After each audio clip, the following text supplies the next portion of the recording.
ಕಣ್ಣ ನೀರಲಿ ನಿನ್ನ ಪಾದವ ತೊಳೆಯುವೆ ಗುರುವೇ.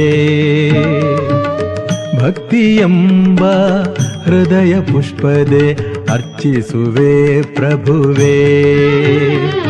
ಕಣ್ಣ ನೀರಲಿ ನಿನ್ನ ಪಾದವ ತೊಳೆಯುವೆ ಗುರುವೇ.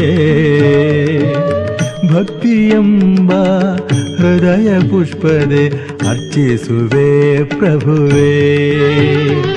ಪಾಪದ ಹೊರೆ ಹೊತ್ತು ಬಂದೆ ನಿನ್ನ ಸನ್ನಿಧಿಗೆ. ಪಾಪದ ಹೊರೆ ಹೊತ್ತು ಬಂದೆ ನಿನ್ನ ಸನ್ನಿಧಿಗೆ. ಮೊರೆ ಕೇಳಿ ಕರುಣೆ ತೋರು ಭಾಗ್ಯದ ನಿಧಿಯೇ. ಸೌಭಾಗ್ಯ